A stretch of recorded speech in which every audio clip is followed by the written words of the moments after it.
It's Blake and Aaron's Spilling the Tea with Sandy. K-Man's top news headlines of the day from CMR. Brought to you on Kiss FM exclusively by J. Michael, fashion for everyone. Good morning, Sandy. Hey, good morning, Blake and Aaron. How are you guys doing? We are good. How are you? What's up this morning? Pretty good. You guys can hear me okay today? Yeah. All right, perfect. Yes, still on vacay. Nice. So a bit of sad news. Caribbean Utilities Company confirmed late yesterday that they lost one of their employees at work. Oh man. Apparently, it looks like really? the poor guy might have just had a coronary event, and he was on his lunch break, collapsed. The ambulance arrived and took him away, and unfortunately, he passed away. So extend our condolences to his family. Very sad. I mean, I was hoping you were going to say that he was electrocuted, like on a high wire. Oh my gosh! Yeah, I was that'd like, be terrible. where are you going? Yeah. No, the result is terrible. Anyway, not that kind of excitement there, Blake. Blake is always looking for an exciting story. But anyway, yeah, I mean, it's just a sad situation. Really is. So, UCCI graduation, my apologies, is coming up on Friday. So congratulations to UCCI. They are going to be celebrating what they say are big plans. So yeah, you can watch it online. We're actually going to be streaming it this year, so do check it out. We congratulate everyone who's finished. For example, their nursing program has 100% success rate. Wow. So this is actually quite good news. Yeah. Yeah, UCCI is always doing stuff over there. They do a good job. Absolutely. Yes. And the police continue to work on a number of cases, including some new ones. I think I told you guys about the one at Cotton Club. We received some additional information. It doesn't seem like the authorities have really released anything in relation to that as yet. But apparently the young lady stabbed this young man in the chest, believe it or not. Just crazy. But they were having some sort of an argument. She actually works for Cayman Airways, which is a little bit of a chuckle there. But, we'll see what happens. No word whether or not she's been arrested as yet. We're still waiting for the authorities to confirm that it's even happened. But so she wasn't like an employee there. She wasn't an employee there. This was like a couple that went there to just be out at the bar. Mm-hmm. And she just pulled out. Yeah, I'm still fleshing out some of the details of their relationship and what led to the actual alleged assault. Yeah. But we'll see.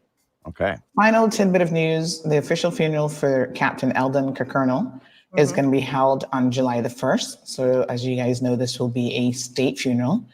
He's an OBE JP. He passed away peacefully on Thursday, June the 8th at the age of 96. Captain Kirkernel is well known in the community, served in the Legislative Assembly and the Executive Council of the Cayman Islands from 1962 to 1972. And he received his Officer of the Order of the British Empire by Her late Majesty Queen Elizabeth. So accolades, mile long, respected captain, Kirk Freeport. I mean, the list is just, long. So he'll be laying in state at the House of Parliament on Friday from 10 a.m. until 2 p.m. A lot of people like to go out and pay their respects. There will be a flag lowering ceremony on Thursday at 9 a.m. and then an official funeral service at the Church of God Chapel, which is on Walker's Road, on July the 1st at 3 p.m. All right. Yep. Okay. So those are your news headlines today. All right. Thank you, Sandy. Appreciate it. We'll see you tomorrow for Wednesday headlines. Yep, have a good one. With CMR brought to you on Kiss FM by J. Mike.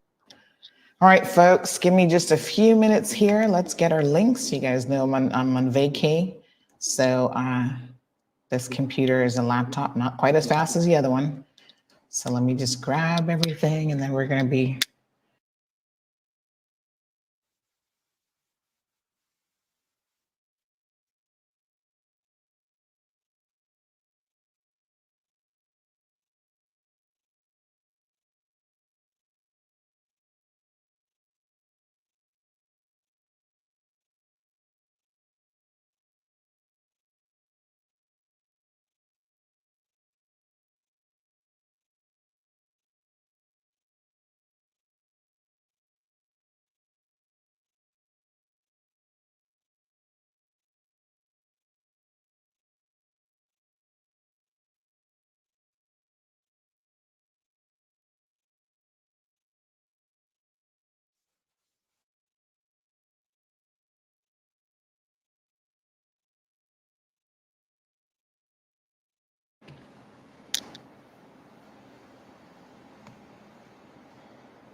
Bigger, better, bolder.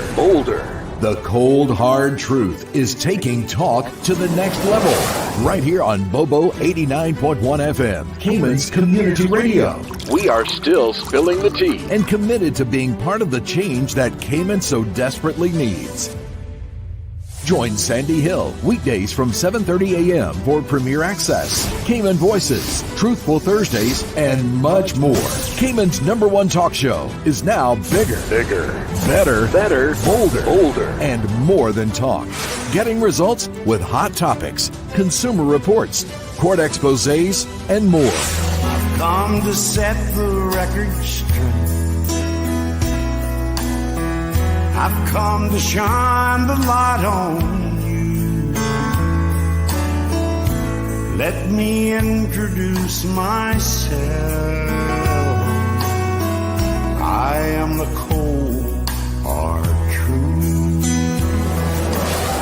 Now, from the CMR studio in Grand Cayman, Live, direct. it's the cold, hard truth. Now, join the conversation on 345-936-2626. That number again is 345-936-2626.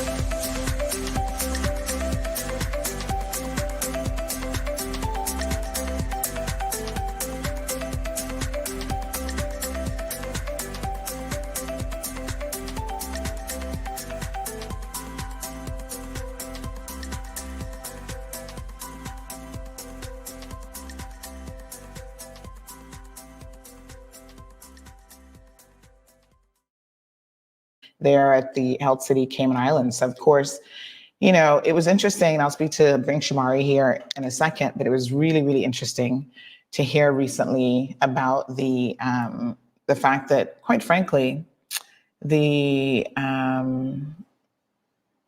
our health profession is really, so somebody says, I can hear you in the radio, but the quality is different. All right, give me 1 second here. Let me see what's going on.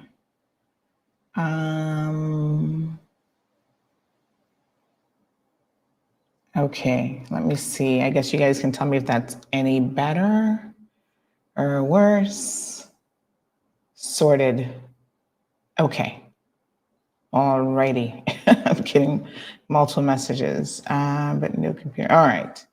Okay, good. Let's get it going. Thank you. Yes, I guess that's why you guys didn't hear the intro. Very good. All right. So listen, folks, Shamari recently attended the annual parliamentary luncheon for the hosted by the Cayman Islands Chamber of Commerce. And he was talking about how, in my opinion, the third pillar of the economy is quickly becoming, and it might even surpass tourism in a way, but it is quickly becoming the health field, right? So people are coming here for medical procedures of all sorts. And, we have some world-class facilities right here in the Cayman Islands, Health City Cayman Islands, definitely leading the way in that regard. And, it got me to thinking the old age question when Caymanians hear about something like this, they're always like, well, who are we building for? What are we building this for? So I am really, really pleased to see that Health City Cayman Islands has started for a number of years now their Healthcare Explorers program, which really allows our young people to have access to various programs, whether it's like the STEM program, it's internships, like, they can go and do some different educational programs right there at Health City Cayman Islands. We're going to find out all about that. We have a young lady who's going to be joining us who's actually gone through this program, and she can tell us what her experiences have been. I think this is just fantastic. So let's go ahead and bring Shamari in first. Good morning, Shamari. Good morning, Sandy. How are you? Not too bad. How you doing? I am good. Are you getting some relaxation? I think so. That's good. Yes, good. A little bit. So everyone knows that Shamari Scott is the Chief Business Officer at Health City Cayman Islands. So Shamari, this is one of my favorite topics for sure that we have covered. We've covered a little bit before, and I'm glad to see that we actually have one of the young people who benefited from the Health Explorers program this morning. Tell us a little bit about why this is so important for Health City Cayman Islands. No, definitely. And I mean, one of the reasons why I was able to actually leave tourism, which would be obviously helping Cayman at a higher level and feel good about my decision to go to Health City, was part of what that vision actually was or is. And at that time, even speaking with Dr. Shetty himself, what he was explaining is that, within the medical profession, there's shortages across the board. So here's our vision of what we're bringing to Health City in regards to medical tourism, as well as filling major gaps at that point in time in the Cayman Islands itself. But the future plans, we won't be able to be sustainable unless we have vibrant young adults who are Caymanians, who have become trained in various areas. Because give it 10 years, 15 years, 20 years from now, we're going to need to ensure that Caymanians are 40%, 50% of that healthcare facility. And hearing Dr. Shetty, Is that just me or somebody actually? That's from your end, Sandy. I hear this ringing, and I'm not quite sure where it's coming from. It's not. Yeah, not go ahead, here. Shamari. My apologies. Okay. Right. So, as I was mentioning with Dr. Shetty, he was stating that in 10, 15, 20 years, in order for the vision to be successful, we're going to need at least 40%, 50%, 60%, 70% of all the medical professionals within the facility to be Caymanians. And that was music to my ears, because I knew what that meant, that we were going to have a program and many programs with Health City in order to seed the minds of the young people. So from a young age, they could see the possibilities of, making sure that they get their STEM education and then take the building blocks to find the pathway to become a doctor, a nurse, a scientist, a researcher, therapist, physiotherapist, technician, because this industry has so many different career paths. You don't need to only become a doctor. There are many other things you can do, and the possibilities, we wanted to rip the lid off that can of possibilities for our young people. And that's why back in 2018, we started with 18 encounters with students. And since then, we've almost reached 40,000 encounters. So one student can take many different programs, and that's why we count encounters, because we know that one encounter isn't going to do it. It needs to be 3, 4, 5, 6, 7, 8, 9, 10, and making sure they get a good appreciation of what they could be in the future. And when we bring on Mr. Charles, as well as when we bring on obviously one of the shining stars that started very young with our program, they'll be able to tell you about all the different programs that we have available, and we look forward to actually building on that in the future. And before we bring in Mr. Charles, Sandy, just to mention that we always remember looking at Charles and I would have sat down and looked at all of the medical scholarships that were available and what percentage of the total were medical scholarships. And back in 2015, it was 8%. And we said, you know what? If in 3 or 4 or 5 years, we could get that to 15% or 14%, we know in working with the government, we would have been successful in helping to engage the young students to want to take medical pathways. And we're happy to say in 2018, you know what percentage we had reached of those that are on medical scholarships? 20%. 17%, which was 2% above where we want to go. And in 2021, it's at 21%. So of all those medical scholarships now, we have 21%, which we went from 8% back in 2015 to over 20% in 2021. And obviously that's a whole ecosystem of obviously the schools and the parents and Health City. Obviously, we think that we're doing our part as well, helping to encourage students to take these pathways, knowing that there are positions for them and career paths for them when they come back home. All right, we're being asked if you could turn up your mic a little bit, Shamari. I'm not sure if you can do any boosting on your end, but let's see what you can do for me. Okay, it's at the highest, so I'm not sure what's going on. All right. So hopefully you guys can hear him, but let's go ahead and bring in Mr. Charles next. So Shamari talked about the fact that, this is a team effort. We have Charles D. Bush, who's the Senior Education Coordinator at Health City Cayman Islands. He's no stranger to the program. He has been on before, and he's going to tell us a little bit about, what they've been doing there specifically. Good morning, Charles. How are you? Good morning, Sandy. I'm doing well. How are you? I'm good. I always love your very posh accommodations in the background. Yeah. Charles, Shamari was, sorry? My North Side house. Yes, right. We were just talking about with Shamari, the vision that Health City has undertaken as it relates to the Health Explorers program. And we know that you're an important part of that, and you have been for a number of years now. Tell us a little bit about what your role is as a senior education coordinator, and how you found young people, young Caymanians so far, being involved with Health City Cayman Islands.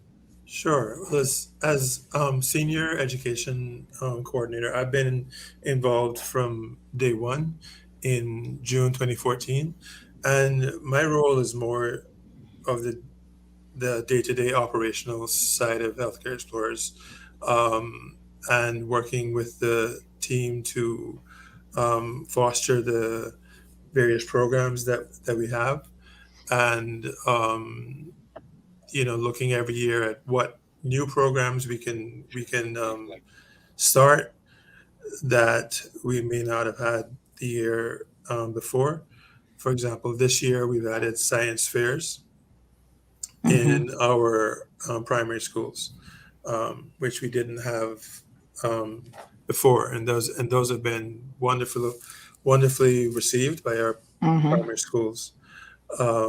So we've had a lot of success with the schools over the past nine years. We're about to finish our 9th program year.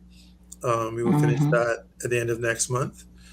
Because a program year runs from August to July. So we will finish our 9th program year next month.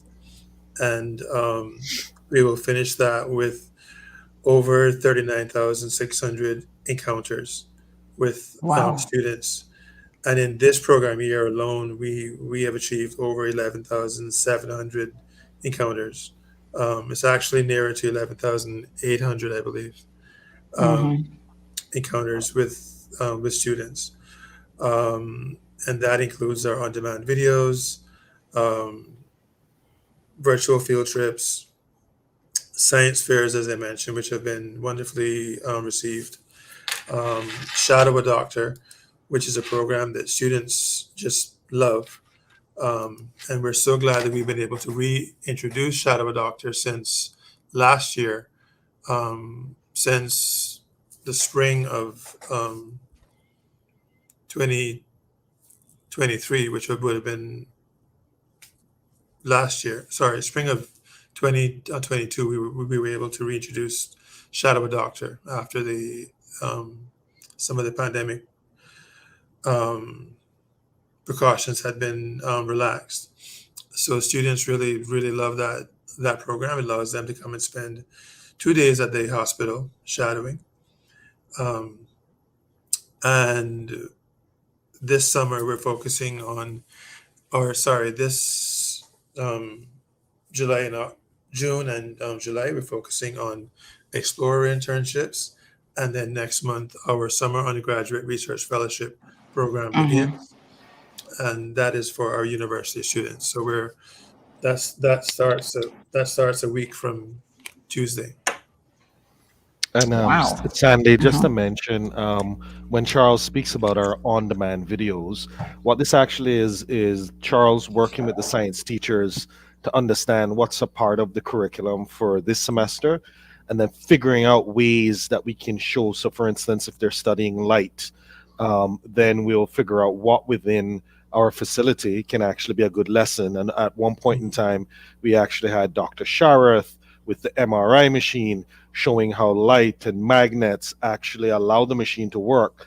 So now you're taking concepts for young people and showing them real life applications This helps the teacher to tick the box that they're learning this and this is a part of the curriculum.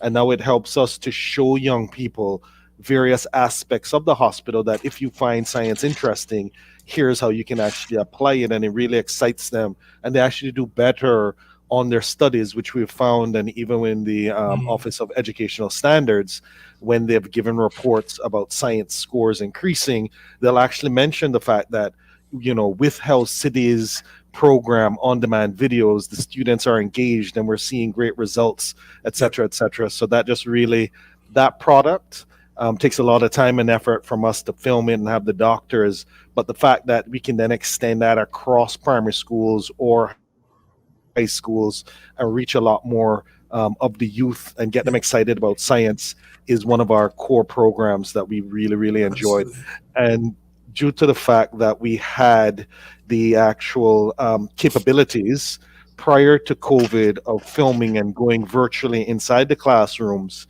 when COVID happened, that actually gave us the opportunity that, yes, students can't come to us, but when, teachers were looking for other materials and their students are at home, it allowed us to be able to move forward and actually expand our program right into households and keep students engaged even throughout COVID, Sandy. So that's one area that we're really excited about, that really engages students and teachers as well.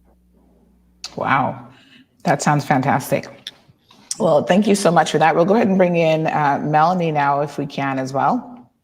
Good morning, Melanie. How are you? Good morning. I'm good. How are you? Very, very good. So Melanie is one of the many success stories coming out of Health City, Cayman Islands. Melanie, tell us a little bit about how you got introduced to Health City, Cayman Islands, and what your journey has been like. And of course, we're going to play this amazing video that we have of your journey as well.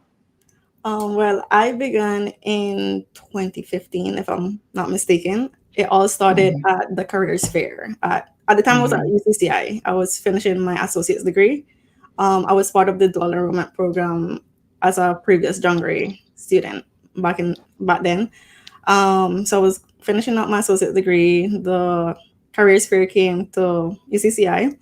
Mr. Richard Parchman at the time was at the booth, and I'm familiar with him through basketball.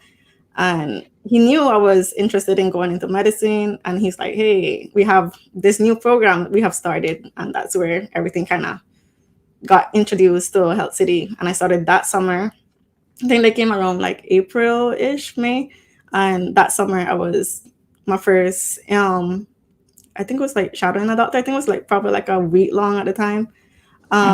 So that was my first introduction. And from there, everything kind of took off. I was there the next year. And then from then, I was sure I was going to do physio. So I reached out to Charles. I was like, hey, I'm applying to physical therapy school at the University of the West Indies. Is there any way you guys can provide me with like a recommendation letter? Because I needed one in order to be accepted into the program. And without hesitation, Health City provided me the recommendation letter in no time. So wow, that's fantastic. Well, congratulations. Let's go ahead and watch a video that we have of Melanie's success story. With Healthcare Explorers, I was given an opportunity to really see what medicine could offer me. I knew from a very young age that I wanted to be a doctor, but without the experience that I got from Healthcare Explorers, from SURF that I did a few years afterwards, I wouldn't have known just exactly what I could be.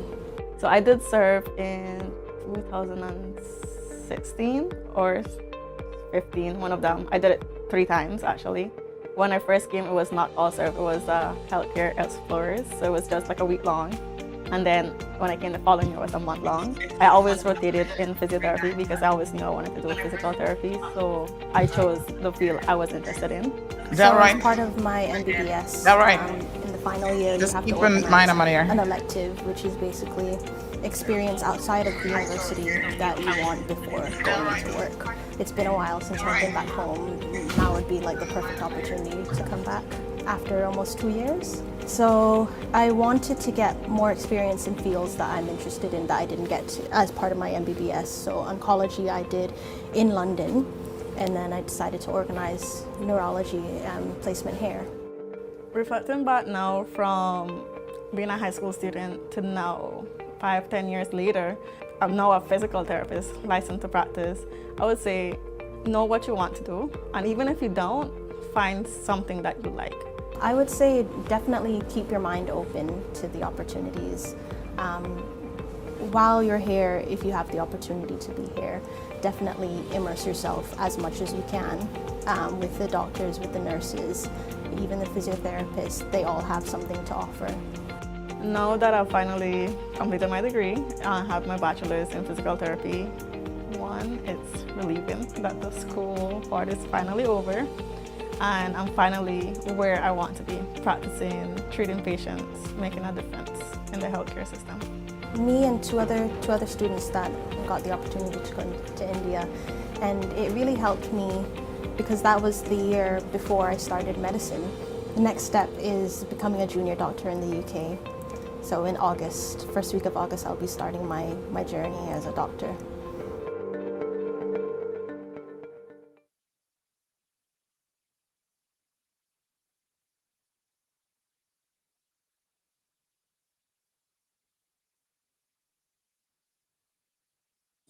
All right, folks. My apologies for that hot mic moment. Good thing I wasn't saying anything too horrible. Just reminding folks around me that I'm on air. All right, folks. My apologies for that hot mic moment. Hold on one second. Good thing I wasn't saying anything too horrible. Yes. Okay. There we go. I was actually listening to it on my phone. I did hear myself with the hot mic, and I thought, oh Lord. Okay.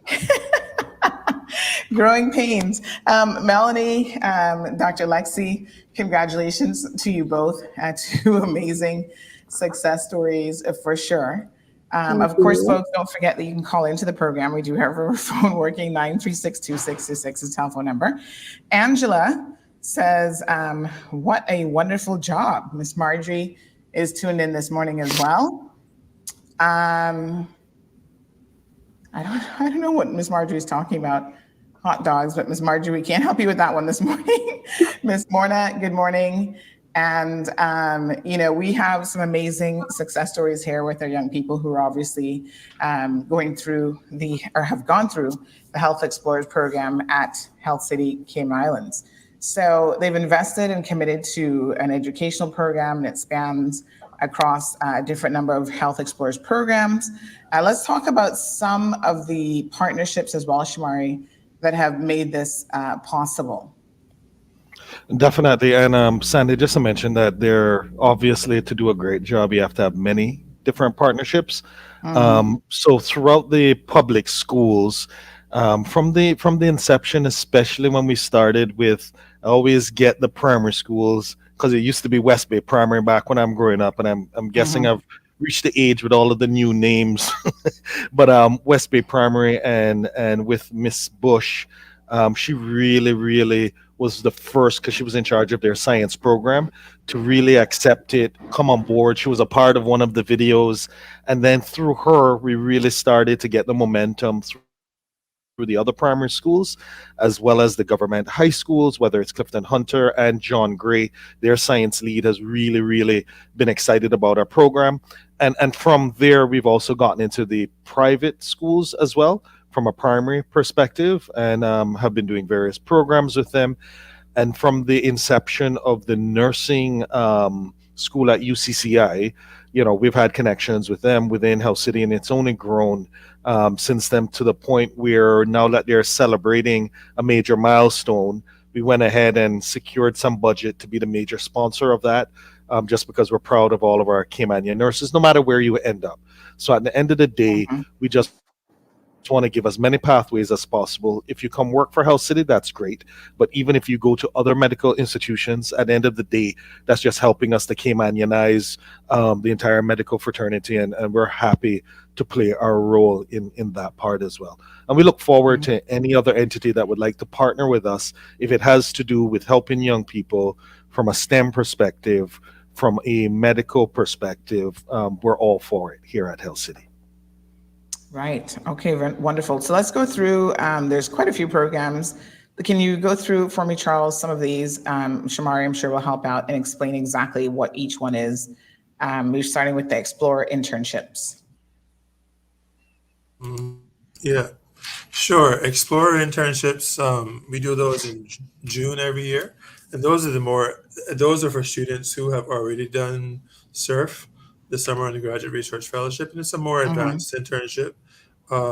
It's more of what somebody maybe in university you may have called that a directed internship, where you sort of shape it on your own.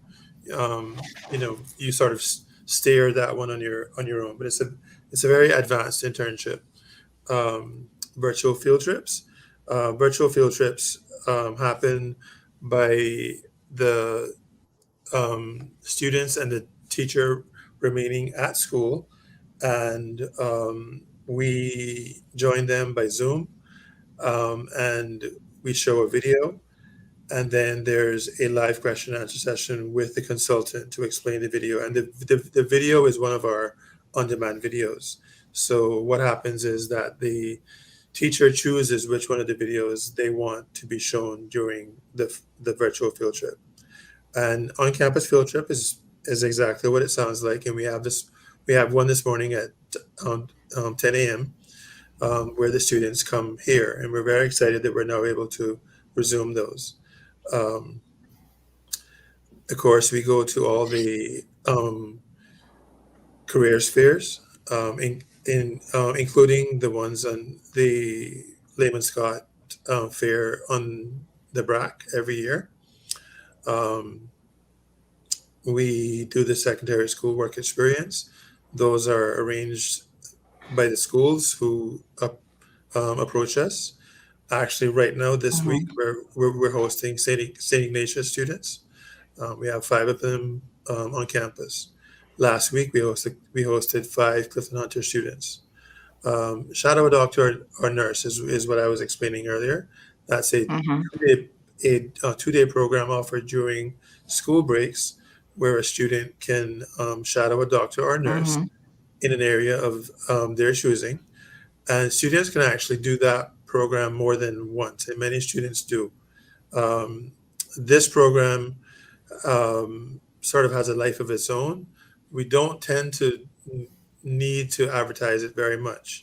By now, 9 years in, students know this program on their own, probably because, big brother, big sister went through the program, or their big, older friend knows the program, and this, as well as the schools. So we don't tend to need to advertise this program a lot, except that we will say when the spaces are available. STEM Day Camp is our annual opener for the program year, and this year STEM Day Camp will take place on the 12th of August at the Arc in Camana Bay, and that is open for students from ages 10 to 13 years old, and it's a fun half-day camp of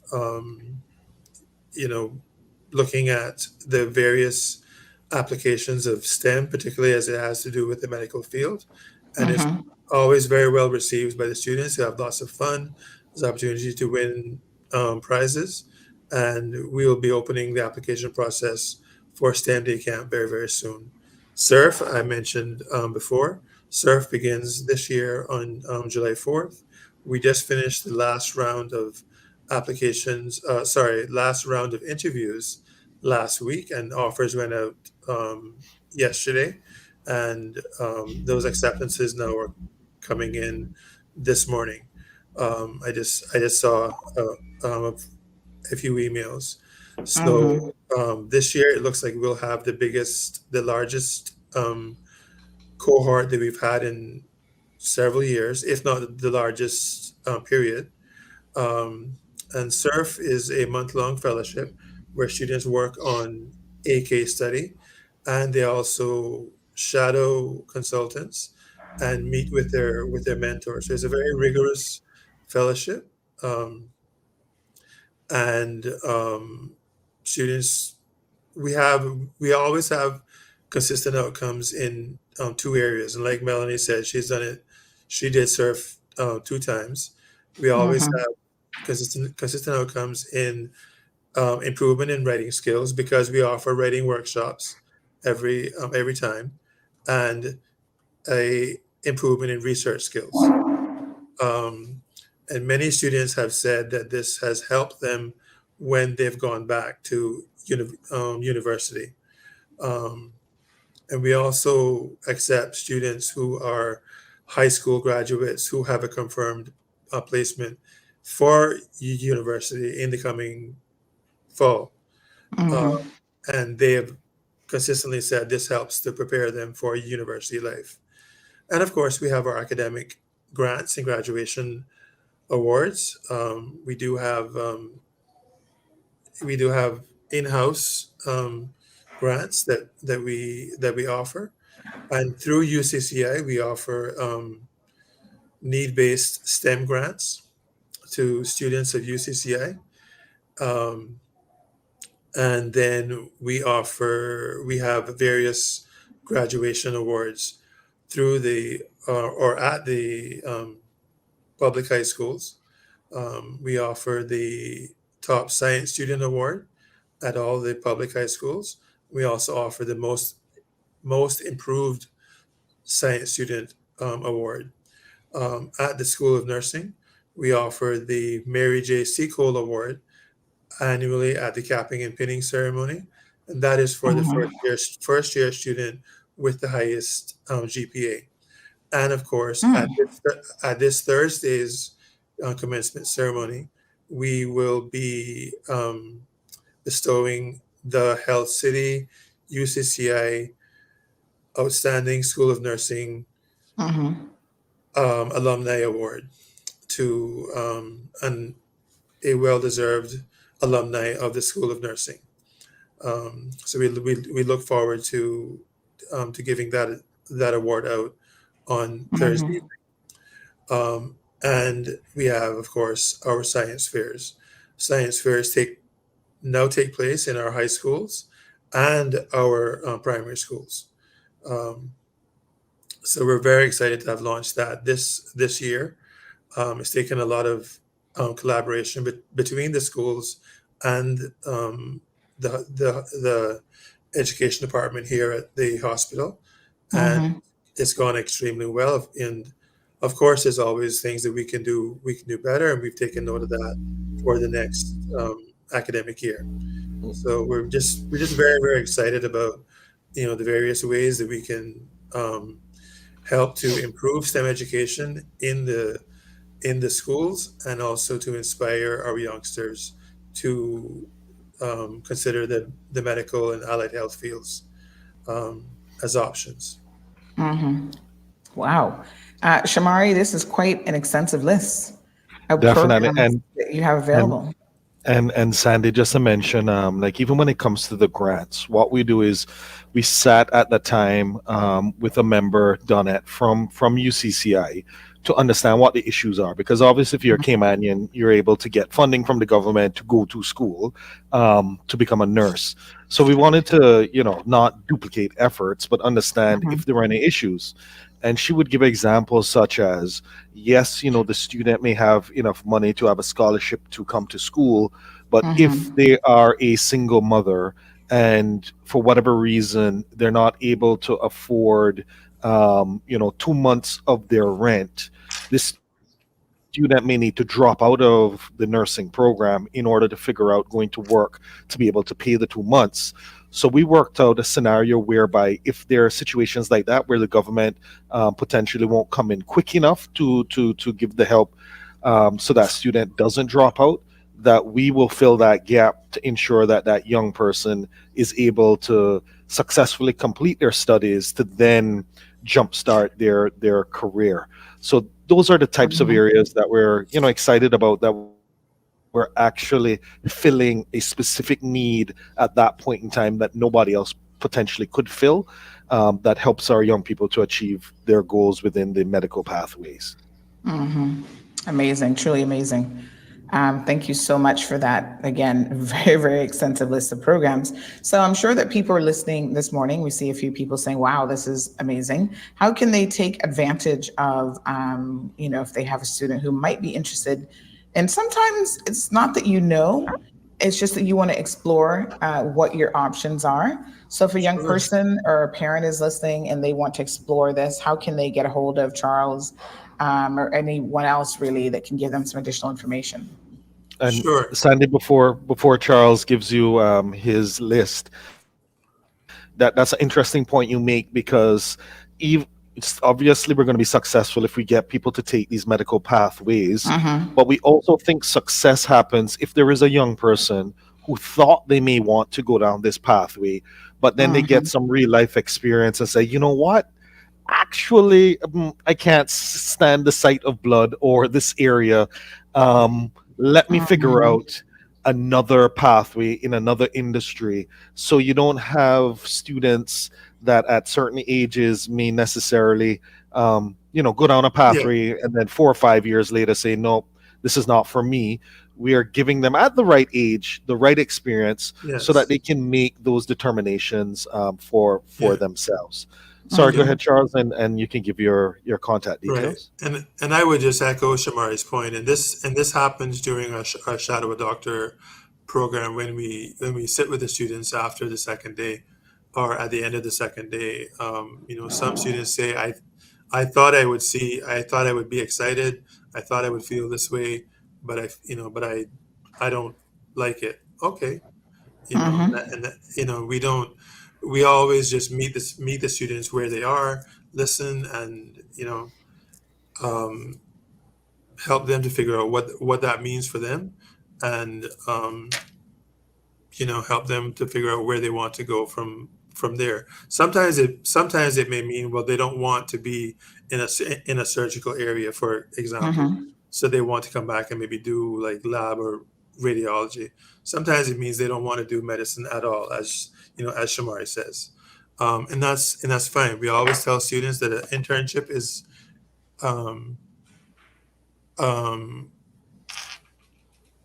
successful if an internship is successful if you decide this is what you want to do. It's successful if you decide this is not what you want to do. As far as the contact details are concerned, to contact Healthcare Explorers, the easiest way to contact us is to email healthcare.explorers@healthcity.ky. I'll just say that one more time, healthcare.explorers@healthcity.ky. And the phone number for the department is 640-4195. Okay, wonderful. So again, folks, this is an amazing opportunity. It says Health Care Explorers. So really, you're just exploring whether or not this might be something that you're interested in. No harm in trying it out. Encourage our young people. There's a number of programs available to them, a number of amazing partnerships with everyone from UCCI's School of Nursing, which just last week, I'm sure you guys were there. I came a little bit later in the day, Shamar, so I think I missed you, but there was the School of Nursing Year 1 students actually put on an amazing health fair. And I understand that over 300 people were in attendance. It was well attended. There were a number of partners that had booths there where you could do everything from, speak to professionals, have your blood pressure checked, I think they were even doing sugar tests and all sorts of stuff. So I was very, very impressed at the success level of those young people at UCCI School of Nursing, especially being that they were in their first year to actually put on this event and have such a success story come out of it. No, definitely, Sandy, and UCCI is doing a great job with the nursing program, and we look forward to continuing partnering with them, as well as obviously looking to figure out other fields. And the fact that we have a young person here, young lady who would have ticked all the boxes and would have done many different programs with us at Health City, would have come directly from the government system as well. It's so important because this is that next phase of, yes, we can provide a physician previously, we can provide physiotherapists to talk about it. But now when you have Melanie, who came from Clifton Hunter, John Gray, she's correcting me. Sorry. Let me correct you there. That came from John Gray, but going to a Clifton Hunter career fair, people see her and ask her and then figure out, wait, you're actually Caymanian? Wait, you went to government school? And how did you get there? This just amplifies our young people saying, yes, I can. And yes, I can do this. And let me make sure that I get my studies now so that I can follow a pathway to be like a Melanie. So that's why we love being able to have Melanie, and Dr. Dhruva is great within the person fully in charge of her area to say, whenever you need her, just give me a little bit of notice, but I'll definitely schedule it to allow her to be able to speak to young people or go on the radio or do things like this to encourage more young Caymanians to follow medical pathways. And actually, Sandy, part of the SERVE program, I give lectures. I help out with the physiotherapy lecture part of the SERVE case study. I was just going to ask, how are you now involved with encouraging young people to do what you did, essentially? So you are doing some lectures for the SERVE program. Yeah, and I also help out with the careers fairs. I've gone to a few primary school ones, and I've done Clifton Hunter. I'm looking forward to doing John Gray, so that's the highlight right now. That's your alma mater, so you got to represent. Yes. But yeah, I've been involved and when we get interns at the hospital, I'm also always showing them around and telling them like my story from where I come from, because I was once that student there. So someone held my hand through the process. So if I can help someone else, then I will be making my mark. Yeah, wonderful. And Siobhan says this is great. She says this is awesome. Yep, definitely have her talk to young people. That'd be great. And I think, the relatability factor, Melanie, which is what you're saying, essentially, is people can be like, okay, she went to John Gray. I'm here at John Gray. Like, it just makes them see that anything is possible. It doesn't matter, you don't have to be in a private school to get these opportunities. Health City Cayman Islands is making this available for Caymanian students, no matter where they are. And so this is yet another example of just giving people the information that they need, and definitely hope that you've done it and they can do it too. What are some of the kind of key questions that you get from young people when you speak to them about your career path and what you've done? One of the big ones is everyone is asking if you were like that straight A student, the top in the class. I always said I was in John Gray, but my story kind of changed when I went to college. College is not high school.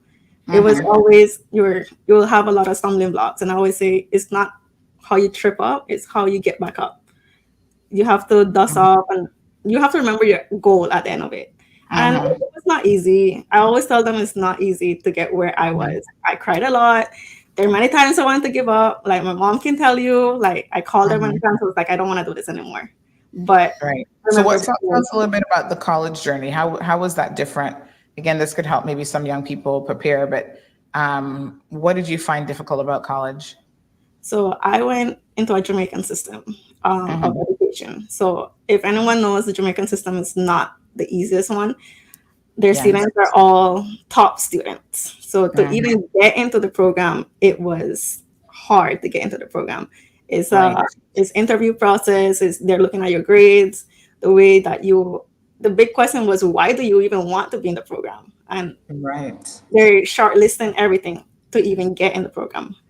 It's hard to get in, but it's hard to stay in as well, because they're looking to cut who is not made for the program through the 3 years that you're going through. So it's all about being focused, because while some school system will take maybe a C, UE is not taking always a C. If you're getting too many C's, you are gonna be cut from that program. You have to start bringing yourself up.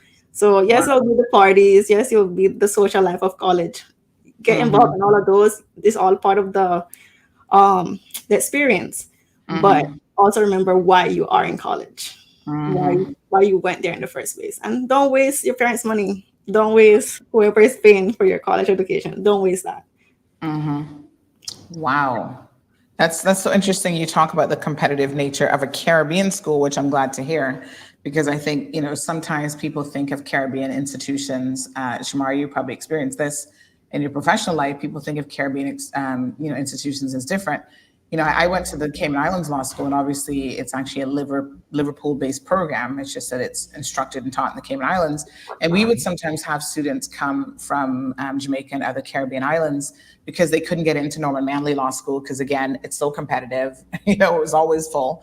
And if they had an opportunity to get into the Cayman Islands Law School, some, mistook that to mean that it was going to be an easier program. And then all of a sudden, when they saw what was actually involved, what the curriculum looked like, what the instructors expected. And at the time that I was there, it was actually one exam for the entire year that determined your future, whether you passed or failed. That one exam was it. And now they do a couple papers, they've broken it up a bit more. But this is the competitive nature of the university environment. So I'm glad that you spoke to that, and talking about just really trying to prioritize, why you're there, because it's easy to get sidetracked, right? You're young. Everybody, 18, 19, early 20s, everybody wants to have a good time when they go off to university. You're meeting new and interesting people. You're in a new environment. But like you said, just don't get carried away because you're there for really your education. And Sandy, if I could just add to that also, one of the things we offer through Healthcare Explorers is, that pastoral support for students. We have several students that we'll regularly contact. I'm a board certified chaplain by vocation, and we have students who will set up times to speak to me, and I'm sure students who speak to Shamari as well. Just to talk about the transition between high school to university and what's happening, this semester, and how they're coping with their exams and so on.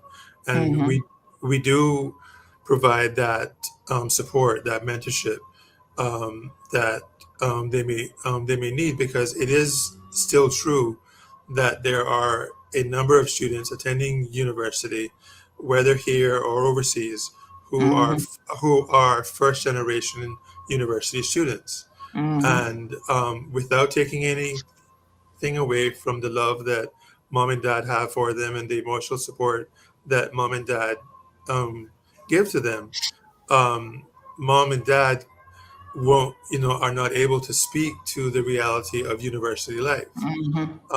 So it's also important that our students, our first generation university students, have that mentorship support from persons who have attended, who have been through university life, undergrad and masters, and and so on. So we do offer that support free of charge through Healthcare Explorers as well. Melanie had it, and we have several other students who have had that over the years. So we're very happy to give that support. And I'm sure Melanie can testify to this, but that support system can be so important. I mean, those of us who've had mentors during our professional and academic career know that you will have moments when you just need a pep talk. You just need someone who's been there, done that, and who can kind of keep you focused a little bit. Yeah. And it's not just that, having that, maybe for me, it was also a classmate that was really good. You always have that person to, hey, you ask some questions. Can you guide me through this? There's always someone in your class that knows something that you don't. So it's good to have that as well. Just leaning on those friends. Absolutely. So Christopher joining us this morning, he says Health City is doing an amazing job shaping the minds of our young Caymanians and offering endless opportunities. I love this. Miss Morna says Health City, the way to go. Good morning to Miss Joy. Marshall joining us from North Carolina, or he might still be on vacation himself.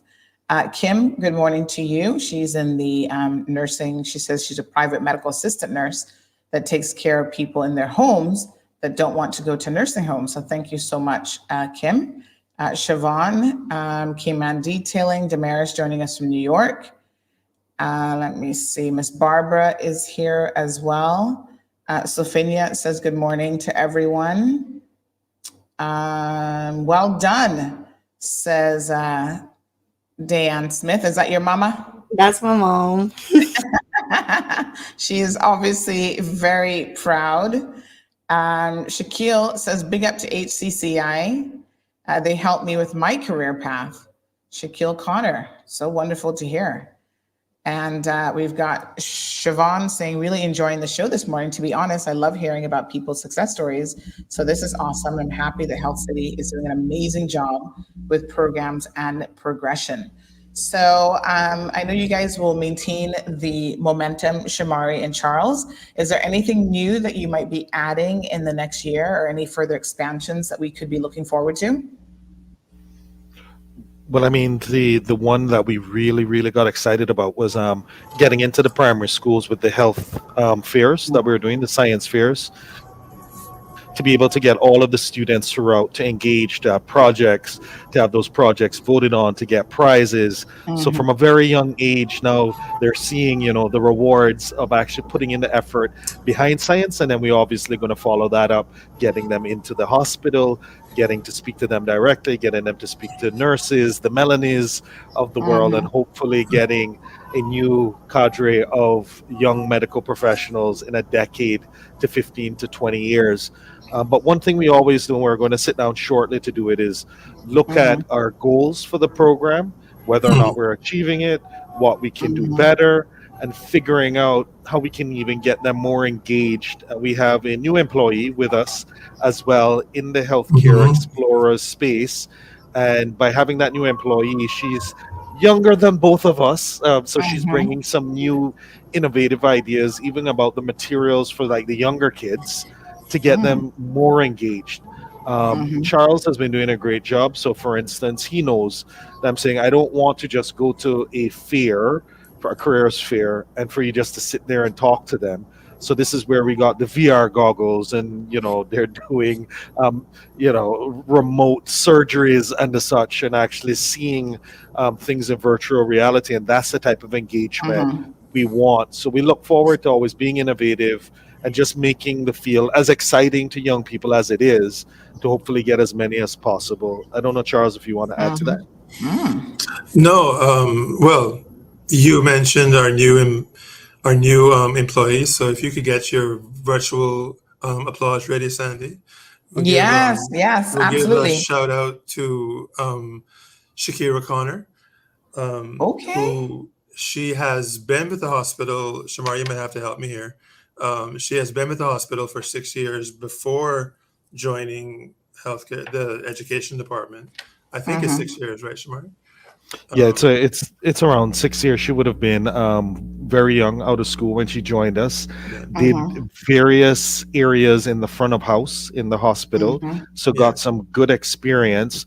Left us for a little while, probably about a year, and then came back to help us fulfill the education role that we created, just because our programs are expanding to a point that we needed additional resources, and somebody who would have been in the hospital, understands the different areas, knows the doctors, knows the medical terminology.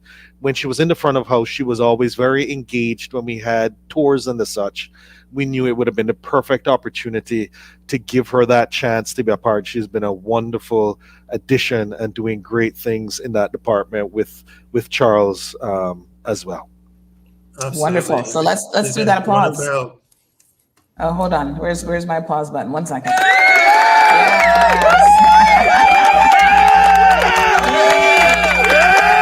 Good stuff. Awesome. All right.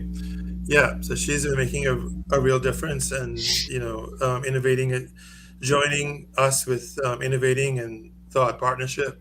So it takes the whole team to make the dream work. And as Shamari said, we'll be sitting down soon to do our annual planning, our annual thought process, and see if there's other ways that we, what other ways we want to add or expand in the coming year. So, and Wonderful. I should mention that the education department is actually very, Mr. Ty Miller from the education department is very, very excited about the science fairs. And he just, he was actually a judge at, I think, almost all of them, almost all of our science fairs.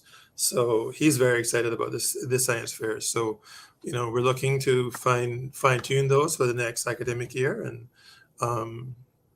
working with the education department again to make those the best that they can be for our students, and carry on. All right, I love it. Up, and just keep up. So, of course, Mel has some love here. Lizette says, "Good morning. God bless you, Mel. Tita loves you." Morna says, "Congratulations to Shaquille Connor. Wishing you nothing but the best." Boom.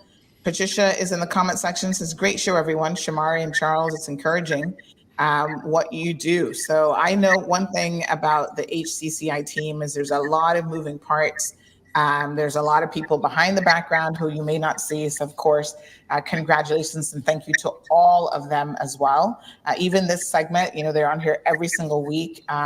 They do an amazing job just getting me all the material information.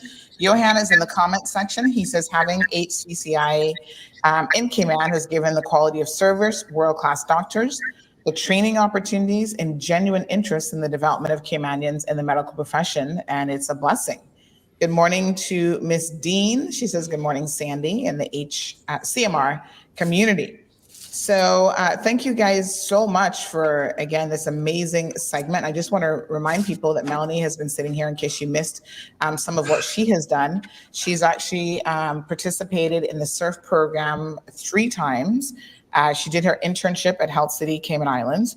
She was instrumental in Health City Cayman Islands becoming accredited by the National Physiotherapy Council of Jamaica, and that's the council and professionals allied with medicine, Ministry of Health in Jamaica. And she's now a licensed full-time physiotherapist at Health City. We got to come and check you out and see what you're up to actually in the field. Good, Melanie. I would love to. Yeah, I'd love to see you give me some advice on a couple physio things that I'm always dealing with. Someone actually found me through your show. I went to see a patient and she's like, "Oh, I saw you on CMR." I was like, "Oh my God." That's fantastic. Oh, you see, working wonderful every single day. So thank you, Mel, so much. Continued success on your journey. Charles, thank you so much for all the hard work that you're doing, introducing programs and getting your young people, at least giving them the ability to explore whether or not they're interested. And Shamari is a perfect example of, it's Health City Cayman Islands, but you don't have to be a physician. You don't have to be a nurse. There's tons of different, he talked about front of house positions and jobs. There's like an entire marketing department. Shamari, tell us about some of the other roles. I mean, I know there's accounting and all sorts of other stuff, but just maybe run through some of the different areas within a hospital facility that sometimes people don't think about. It's not like, you have to be a doctor or a nurse. What else can you do? No, definitely. So we have a full cadre, like any business that you think of regularly, from accountants to marketing. Now, obviously, you would need some medical experience to be a part of the administration staff, whether that's going to be a chief operating officer and or a managing director of a hospital. But you can find your way through other pathways to work your way up and obviously learn all the medical terminology and how hospital works to eventually reach there. But we have all different types of positions throughout. Now we also have technicians, phlebotomists. So we actually have a program now that we are training Caymanian phlebotomists so that they can be certified and actually draw blood. We are in the throes of having our sleep lab technician post to actually have some junior associates that will go through and become certified. So you would have had Dr. Chida on here and Dr. Deepesh that were speaking about the sleep lab And now we're at the end process of having one trainee that will come in, become certified, and then, if they would like, become a part of the Health City team as well. So it's so vast that I could have an entire program dedicated to all of the different areas within healthcare. But anything you put your mind to, once you work hard, have a great attitude, and obviously you need to get some level of education, you'll be able to achieve it. And even if you've graduated high school and not gone on to university, there are technical positions that if you put your mind to it, if you work hard, we will be able to help you to get certified, to have a full other career pathway as well. So the experiences and the opportunities are vast, and Health City is just here to help you on that journey. I look forward to getting you into the medical career pathways, whether if you come back and work for Health City or work for other healthcare organizations. The fact that we'll have more Caymanians in healthcare is really what our goal is at Health City. Wonderful. Don't forget IT and marketing too. That's right, IT. Sorry, Melanie. Sorry. I just want to use this opportunity also to not just thank Charles and Shamari, but Dr. Druva and Dr. Benoit, because being a young person just graduating, getting those opportunities straight away from like leaving college is hard to get that first foot in the door. So I just want to thank them publicly for the opportunity they have given me the past couple. All right. Thank you very, very much. So again, congratulations, entire team. And Sandy, but not to cut you off, but as Melanie is saying, right? We, from a admin perspective, are only as good as the willingness of the physicians, the physiotherapists, and everybody else to engage with our young people and truly want to be a part of their medical career pathways and give up their time, right? Because you can't force people to do it, right? And give up their time. And they really enjoy it. They actually reach out to Charles, right? Even when we get new associates and new clinicians reach out to Charles to say, and myself to say, how can I be a part? I've seen the other doctors doing it. When is my turn? What do I need to do? Because I want young people to see what I do and I want to encourage them as well.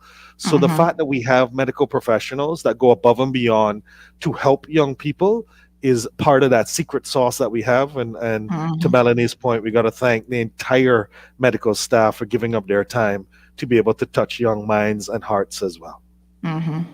Absolutely fantastic. Thank you guys so much. That's Shamari Scott, folks from Health City, Cayman Islands, Charles D. Bush, and we've got Melanie Smith from all of HCCI. Thank you for this segment this morning. Appreciate it. Thank you, Sandy. All righty. Okay, folks, so that's another Medical Rundown Tuesday segment. Let's take a quick commercial break. We'll be right back after these messages. Recover Personal Injury Attorneys, helping injured people get what they deserve. Did you know that insurance companies have lawyers that represent their interests? Before signing and accepting any settlement, know your rights. Call us today for a free consultation at 924-9999. That's 924-9999. Recover. Your personal injury attorneys are on standby to assist. All right, folks, welcome back. Thank you guys so much for tuning in. As you probably have heard by now, I'm actually on vacation, but doing a little condensed version of the show.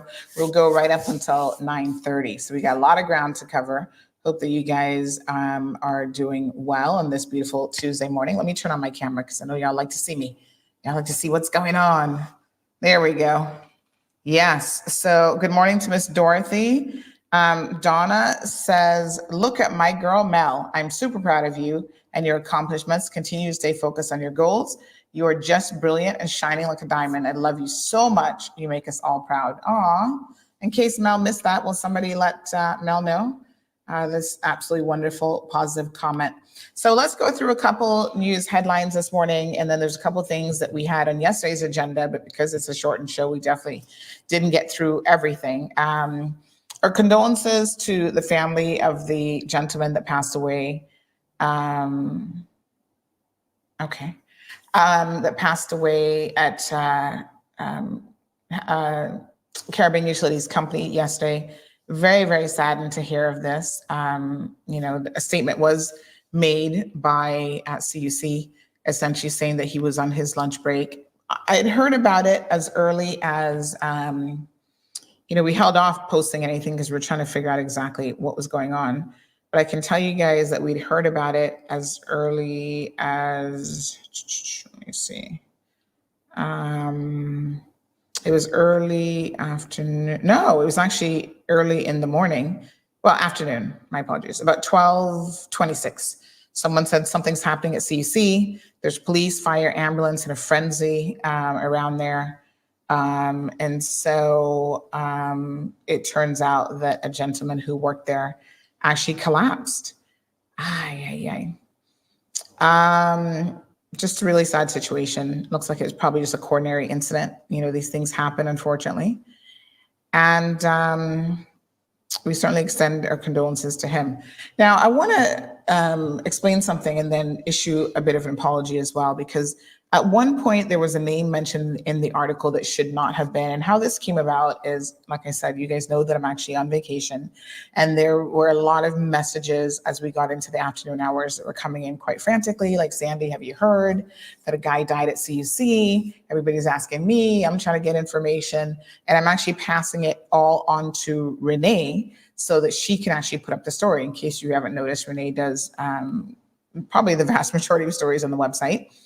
And so I was forwarding her all of these messages. One individual who is related to another gentleman that works at CUC messaged and said, have you heard who it is? And then they said, as long as it's not my uncle, I'm good. And then they said, his name is so-and-so. And that everything was being forwarded to Renee. That message, his name is so-and-so, was forwarded to Renee, and unfortunately she, for a brief time, it wasn't in the original post, but then she added it thinking that was the name of the guy who had passed away, and it wasn't. That was the person saying that their uncle's name was so-and-so. So we quickly realized the error. She took it back down. Of course, invariably, some people would have seen it. So we do apologize for any confusion there. Within probably 20 minutes after that, we did have confirmation, not from any official sources, but we do know of the person who passed away. He's actually a Jamaican national. We're not going to name him because it's very possible that maybe they're still trying to notify family and stuff overseas. But he's someone who had more recently started with the company a little bit earlier in the year. And I suspected, I've told you guys this a million times, and it is very, very true.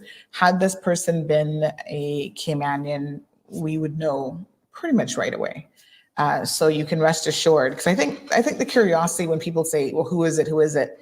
Even sometimes I do know I don't say who it is, but I think the curiosity factor is there. But the only reason why the curiosity factor is there is because they just want to know if it's somebody that they know. Like, is it a Caymanian? Is it someone that I know? Maybe it's a friend, family friend, whatever. So once we're able to say, hey, we're not going to say who the person is, but they're not a Caymanian. I had a couple people say, oh, okay, so it's not going to be anyone that I know, So I think that that's sort of an important distinction. Of course, we want to apologize for any sort of confusion and mix up that little error may have caused for anyone.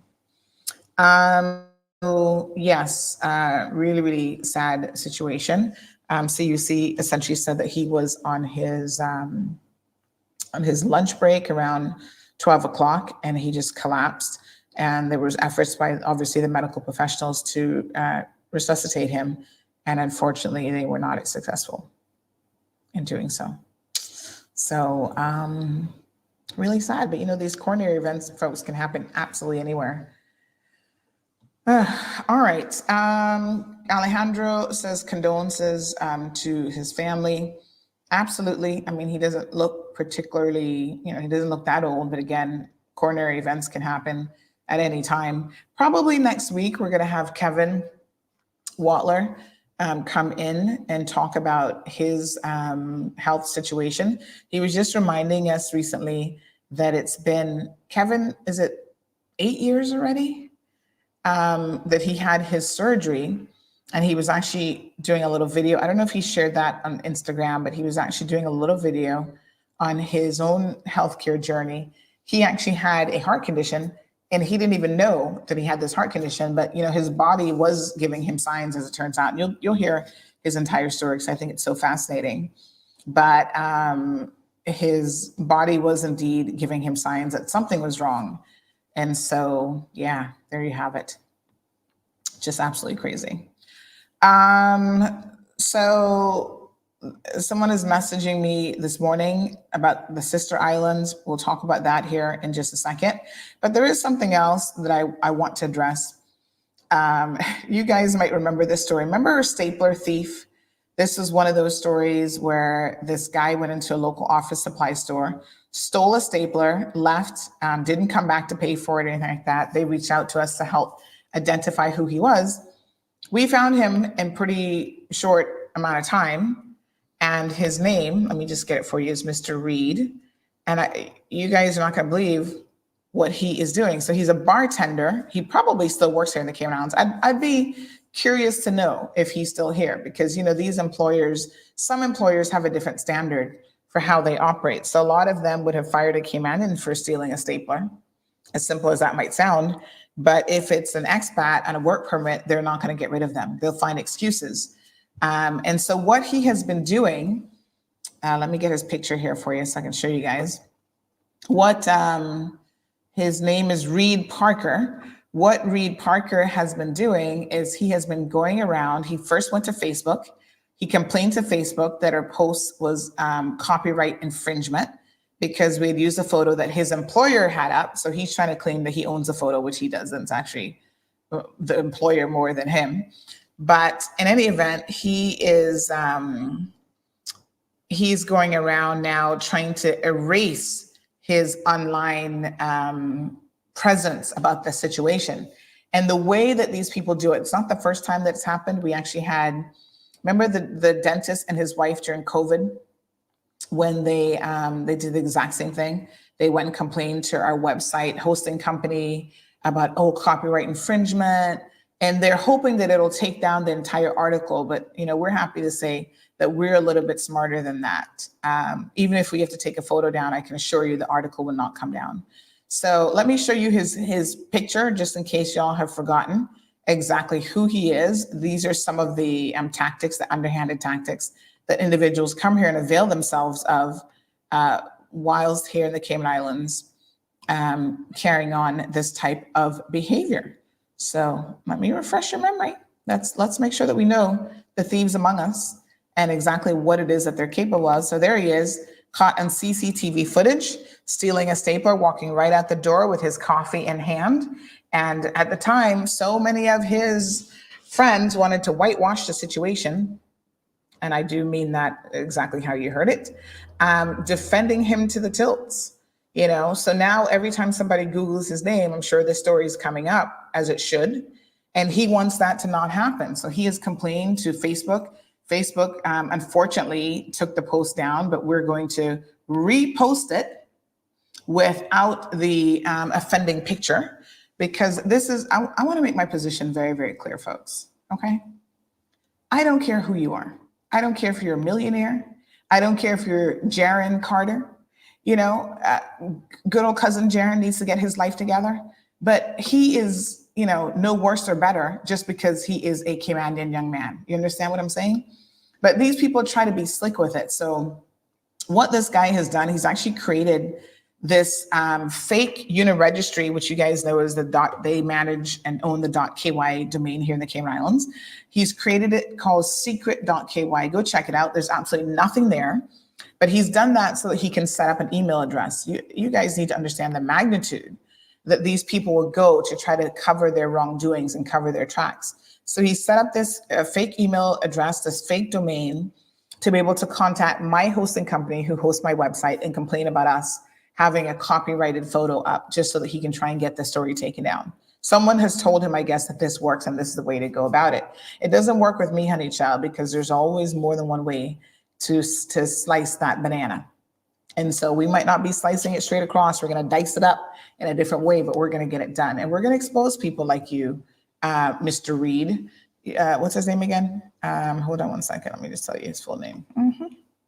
Even if we don't have the best photo in the world, we've got the CCTV footage. Stapler thief. Yes, go read the stories. And we will, expose people like him regardless of who he is. I don't care that you're Canadian, that you're a bartender and you've got friends in all the bars and restaurants, and that you're from God knows where, British Columbia, okay? Victoria, British Columbia. It doesn't matter to me. I don't care where you're from, and I don't care who you are. You stole from a local business. And a stapler might sound like, oh, well, that's no big deal, whatever. If he'll steal a stapler, he'll steal other things too. And whilst employers and others were hardcore to support him, I understand that he's working at the back room in Regency Court, West Bay, as a bartender. I wonder if he's actually still there as well. So yes, we were able to track him down. One of his tattoos actually gave him away, which is kind of funny. But anyway, somebody tell me if he's still in Cayman. I'd be curious to know. But yes, he's now going about trying to ensure that he's erasing his digital footprint. We will ensure, sir, that even if the picture has to come down, which we have objected to the picture coming down, we will ensure that your digital footprint will remain online forever if possible. So sorry for you, but no, we're not going to take it down, right? But we'll see if we win the appeal over the so-called copyright of the photo. If we have to take the photo down, the article still doesn't come down. And now we're going to do another story. Look at the beauty of the attention that you're going to get out of this, Mr. Reed, because now we're going to do another story about Reed Parker and who he is, and that he's the type of person who, even when he's done something wrong, he's never contacted that business. He's never apologized, nothing, right? His friends are in the comment section just defending his wrongdoing about, oh, maybe he's got COVID brain, or he's having a hard time, or he's depressed, and that's why he stole a stapler and all this other ridiculous stuff, right? Excuses upon excuses, which I don't really care to hear. He's never reached out and tried to do the right thing and tried to apologize. So, now we'll do another story on you, Reed Parker, saying that your latest tactic is to try and erase this history completely. And then we'll just keep, your name will get even more out in the World Wide Web and even more traction. Sometimes the best thing to do is just to man up and apologize and do the right thing. Same expectations that we have of Jaron. We were talking about Jaron yesterday. All we want for Jaron to do is to do the right thing. Contact this man with a degree of accountability and responsibility and honesty for the first time, and pay this man off. Jaron is counting on the fact that, oh, he's not going to be bothered taking me to court for $2,000. He is. And he's already started filing his documents to do just that. So when you get back to work from your New York vacation, you will be served the court documents at work.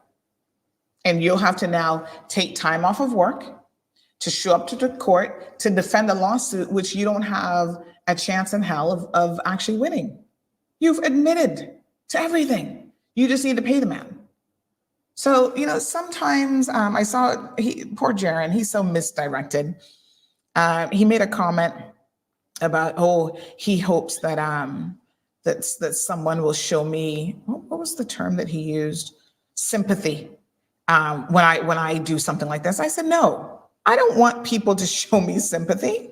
Why would somebody show me sympathy? Why on earth would I be asking? I'm wrong, dead wrong, right? And this shows you how we have raised a generation of young people who just don't even get what accountability is all about. When you've done something wrong, you have to be held accountable for it. You have to admit, okay, I was wrong. I'm sorry. How can I fix this? Instead, he's talking about, oh, well, one day I hope somebody will show you sympathy. I don't need any sympathy from anybody if I've done something wrong. What I need is somebody to hold me accountable, put my feet to the fire and say, you know what, Sandy, you were wrong. What are you going to do about this situation? How are you going to fix this? This person just said, well, did he show the man sympathy? I was a bit surprised. And then again, some of our Instagram followers, keeping in mind that we have over 70,000 Instagram followers, right? Some of our Instagram followers are very, very immature. And so they will say things that boggle my mind and don't even make any sense. Somehow they're sympathetic towards Jaron. How is it that he's getting the sympathy? What if he had killed this guy in that car accident? What if he had permanently disfigured or dismembered this guy with no car insurance? Do you understand that the reason why the courts here take the lack of having car insurance is such a serious thing is simply because of that, because of the potential damage that you could do to someone's life altering. And right now I know of a situation where a guy was in an accident, has a medical bills that are over $20,000. Again, the other person had no insurance, all sorts of excuses, right? He can no longer work. His wife is here making minimum wage. How are they going to pay that bill? How on earth are they going to pay that bill? And he has ongoing medical concerns that will probably last him the rest of his life. And now he's unable to actually work. Y'all need to think beyond your noses. And I get it that you often want to say that, this is Jaren's my friend. Listen, Jaren is a very likable young man. I understand he likes to joke, whatever, but there's some decisions that Jaren is making that I can tell you are very, very concerning. And anyone who's actually Jaren's friend, like a real friend, would sit down and talk to him and have a conversation with Jaren and try to see how they could help him to make better decisions. And if y'all are so concerned about Jaren's predicament, what you need to do is help him raise the $2,000. Each one of you so-called friends, let's see how many he has, right? Give him a little $50, a little $100, and before you know it, he'll have the $2,000 to pay this guy back. And unfortunately, what Jaren is continuing to do, he's continuing to demonstrate to people, including his employers over at HSA, that he is very, very irresponsible because he's on thin ice with them for a long time. And Jaren knows it. And he continues to do foolishness like this that puts both himself and them, by extension, in a bad light. You're already in court for DUI, dude, for causing another accident, for destroying another vehicle. And you just continue on with no degree of accountability whatsoever, just skating through life like it's all hunky-dory and you're all good. You might be good in this moment, or so you think, but one of these days, one of these decisions is going to have a life-altering effect. You're going to cost somebody their life on the streets of the Caymans because of your poor driving and your DUIs and so on. Again, no insurance, right? You're going to leave families broken and traumatized because of your actions. And then I want to see how many of your so-called friends, when you have to go to Northwood and spend some time in jail, how many of your so-called friends are going to come and visit you? Let's see how long Priscilla holds on, right? Your current baby mama. Let's see how many prison visits she's going to be making, especially when she finds out you already got another girl knocked up now and is waiting another child. And I'm sure she knows nothing about that. Y'all need to wake up. Like, the ridiculousness of, some of the comments and what I hear is really, really disturbing. The man who had his car, partially destroyed and had to fork out $2,000 to fix it deserves to be reimbursed for that money. Jaren promised that he would do it, and it is what it is. So get it done. Don't worry about me. Don't worry about whether or not I'm looking for sympathy, because I can tell you what, some of the most important lessons that I've learned in life, folks, have come because people held me accountable, because people said, you know what, you're going to have to shape up here. All right, let's read some of your comments. Damien Strong Will says, good morning, Sandy. Very good, very sad, sorry. My condolences to his family. It could have been the heat. It's so hot. There's a lot of things, I suppose, that could contribute and bring on a coronary event. You've got to make sure that you're getting your annual checks and you know what your numbers are. A lot of people, folks, are walking around with high blood pressure and other things that they're just not even aware of. Damien says, you're damn right. The racism and discrimination is real. Listen, I see it all the time on social media. Like, we'll post a story, identical story. Jamaican went in there, stole a laptop. Nobody's going to really defend him. You know what I'm saying? Everybody's like, yep, he's wrong, whatever. But, if it's a guy from Victoria, British Columbia, all of a sudden he's the coming Jesus, the second coming of Jesus. And he can do no wrong. And we're trying to give him all kind of excuses. And, why are you publishing up my friend? And it's like, dude, listen, I don't see any difference, right? A theft is a theft is a theft. A DUI is a DUI is a DUI. That's why I had to chuckle when Mario Rankin was like, Sandy's picking on me. I'm like, do you actually listen to the program? Because if you listened, you would know anybody who's involved in a DUI that we hear about that hit somebody, run off, whatever, we treat you all the same. The only difference, Mario, is he's a wannabe public figure. So of course his might garner a little bit more attention because of that position and because he's also in denial about having a drinking problem and not being able to not drink and drive. The dude's had like 5 DUIs by now. It's like, come on. At what point do y'all stop defending the indefensible behavior, right? And it has nothing to do, and this is where I think people get confused, because some people yesterday were in the comment section talking about, oh, you know, people are jealous of, what did they say? People are jealous of Jaron and a crab in the bucket mentality. And, you know, comments like that really make me scratch my head, because I'm thinking, what are we jealous of? It's so easy to say that, but when you ask people to, okay, demonstrate to me what Jaron has that the average person would be jealous of. I mean, certainly not me. I don't want 15 children. Y'all think I'm crazy? That would send me crazy, right? Being dragged into court for child support, is that an enviable position? Having a girlfriend or a boyfriend that has to pay for everything because you can't afford it, that is what makes you a Don Juan. Like, I don't get it. That's supposed to be a great thing. I want to have my own. Well, what does the Bible say? Blessed is a child that has their own. So I'm an independent-minded person. I don't want it to be taking care of me. That's not something that I don't understand when people say, oh, that's crab in the bucket. How is that crab in the bucket? We're just asking him to do the right thing and to pay something that is owed, right? That has nothing to do with crab in the bucket. The reason why we're showing his behavior outside of that is because obviously he doesn't have a concern in the world. And he could have, in good faith, even given this guy $1 Tula and it would have added up. Since March, do the math, March, April, May, June, going into July, that's 5 months. And if he'd given the guy even $300-400 over that time, this would have been paid off. You know, show and demonstrate that you are making an effort, but he's not done that.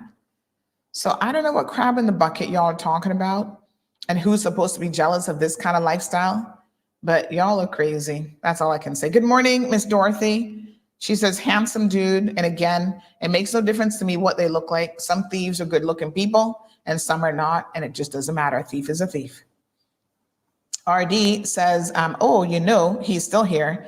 Cayman's inequity is applying in law. Its laws are pathetic. Oh, I'm sure. And he's probably looking for a new job. And that is probably why he's out there, you know, trying to erase his history, because maybe they're Googling him. Perla says, whitewash. His friends are no better supporting him. Yep, they're no better. That's low standards. Good morning to Scott. Scott says, does reputationdefender.com work if you're actually a DB? What's a DB? I gotta think about that for a second. Private message me, because probably a word that we can't say on the air, right? Oh, I think I know what it is. Okay. Is the last word bag? I thought it was only good for false accusations. Well, this is the thing, right? They'll throw anything out there in hopes of getting it removed. So they'll claim that, oh, they have the copyrights to it, or it's false accusations, whatever. And none of that is you know, accurate or correct, but they just give it a go. And then they see what happens. So I can tell you it's called a DMCA, hold on, request. Let me see here now. So this is what he claimed in the request. We received it yesterday. And it says here, yesterday, yep. So according to this, the person making the complaint, of course, they make all this up. Reporter's name, Mike Hoffman. Yeah, right. Copyright holder's name, Reed Parker. Reporter's email address, mike@secret.ky. Like I said, it would be really interesting to see who registered the secret.ky domain just a day ago, by the way, because I've already had my web guy look that up, because, you know, sometimes you can do some backtracking and figure out who owns these websites. This one seems to be hiding behind the who's who protection.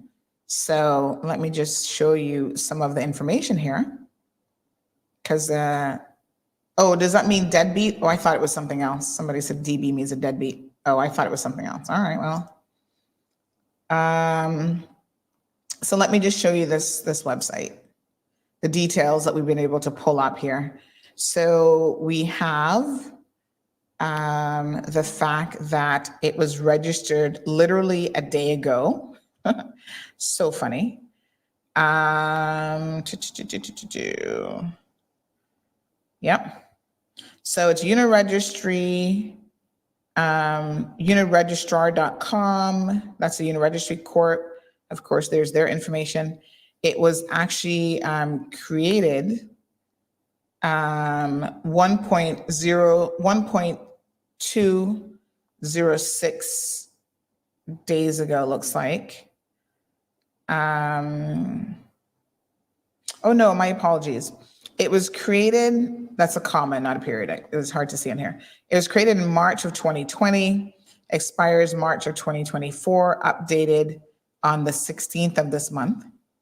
So this is a company here who I guess is trying to offer the services, the service tech contact. They've redacted all of that for privacy.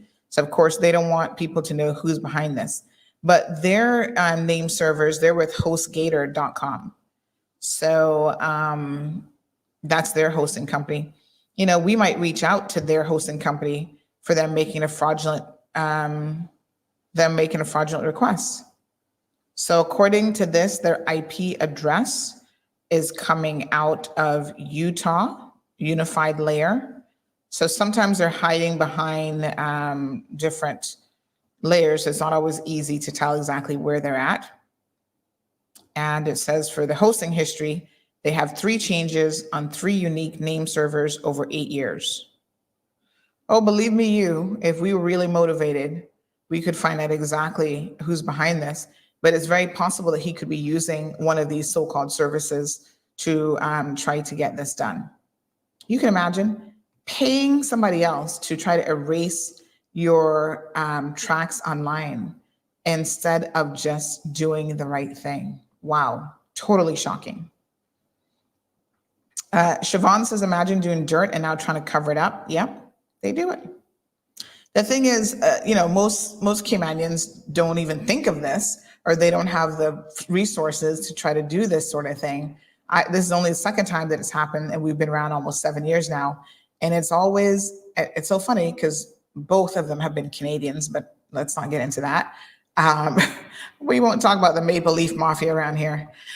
Not today. But yes, this is their MO. Alejandro says that's the only footage you need of him stealing the thing. Oh, we have it. And I think it's time we make it go viral again. Siobhan says, if you don't want to be on CMR, don't do dirt. It's just that simple. And it really is just that simple. You know what I'm saying? People try to make it sound like we're secretly watching them and waiting for them to mess up and this and that. No, dude, you guys go out there and do the most. And then once you're finally exposed, it's somehow our fault for reporting on it. Johan says, poor dude, he doesn't realize Auntie Sandy is Cayman's head of intelligence services or what? Poor him. Siobhan chuckles that she says, imagine a tattoo gave you away. Well, it certainly helped to confirm his identity very, very easily because tattoos they are what they are. Alejandro laughed. He said they used COVID brain. They were giving him all sorts of excuses, but oh, he wasn't working during COVID. He's been stressed out. So you go steal a stapler? I was like, okay, whatever. Siobhan also says, I know well, if someone does wrong, I'm not supporting the wrongdoing.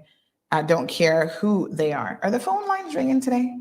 I haven't heard them. It's been awfully quiet. Let me make sure I'm paying attention to the phone lines. Just in case y'all been calling, honey chill. 936 Bobo is the telephone number in case you do want to call, of course. All right. Nope, that was Denny that called at 7:40. He was telling me about the audio. Thank you, Denny. Yes, it was a stapler. I can't explain it, but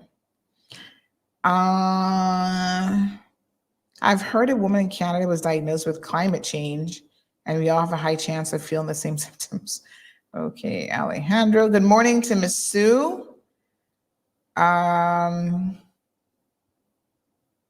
Jim, good morning. Jim says, should be able to place liens on these types of people. If they have anything, a lien is placed upon them until payments are made in full. Well, in order for that to happen, Jim, you do have to go through the court process, because the court process, they're the only ones who can put the lien on someone.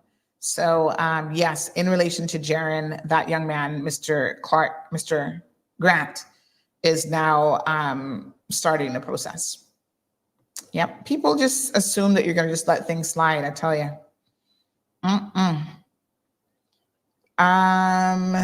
Garrett says, one of the great things about CMR is everyone gets their fair share. Keep it up. Yes, thank you, Gareth. Over the years, especially when we first got started, there were a lot of people who were thinking we were just picking on certain individuals. Like, oh, she doesn't like Jamaicans, she's picking on Jamaicans. And I'm like, no. If the person who committed the crime is a Jamaican, what y'all want me to do about it? You know what I'm saying? Lie and say he's a Caymanian, lie and say he's a Mexican. We're equal opportunity reporting here, right? We're gonna call you out no matter where you're from and who you are. So Caymanians have had their fair share. I had the biggest laugh probably. I can't remember what story it was. People were like, oh, she don't like Caymanians. I was like, oh, Lord Jesus, here we go. And I said, well, you know what? At least now everybody says I don't like anybody apparently. Don't like Jamaicans, don't like Caymanians, don't like, somebody said the other day, oh, you're reporting on this because this is out of Honduras. Remember the story last week about the prison fire? So this is what somebody said on Instagram. This is the level of thinking that we're dealing with here in Cayman. You're only reporting on this negative news because it's Honduras. I was like, wow. So CBS, Al Jazeera, ABC, all these networks around the world, because this is actually considered very big news coming out of Honduras. Over 40 women, almost 50 women killed in a prison situation. They were shot, fires, stabbed, or whatever, right? Biggest news out of Honduras in a minute. Because we report on it, we don't like people from Honduras, or we don't like women from Honduras. So did you go say that to Al Jazeera when they reported on it? Did you say that to ABC when they reported on it? It's like the level of thinking is just so low level sometimes that I just have to shake my head. But thank you, Gareth, for recognizing that we honestly don't care who you is, who your mama is, who you fa. You're all going to get reported on when you do certain things. It is what it is. Good morning to Miss Morna. Miss Morna says, Sandy, you can be in good health and bad health. When your time comes to leave this world, no matter what, where you are, death will come to you, just saying. I mean, I don't know, honey child. It's just a sad situation. Good morning to Mr. Cecil Goodard. How are you? Perla says, do these kind of good friends still exist? I know for sure I have no shoulder to lean on, but it is better to own your wrongdoing and figure it out somehow, but don't do it alone. Well, I mean, I don't know how many good friends Jaron has. They're all batting for him in the comment section of Instagram. So I say, put your wallet where your mouth is. If you want to defend him so much, give the guy $500. If you trust him so much, loan him $500. He'll pay you back, I'm sure. Scott says, no, it's the something else you thought originally. Okay, I got you. Good morning to Ricardo Kelly.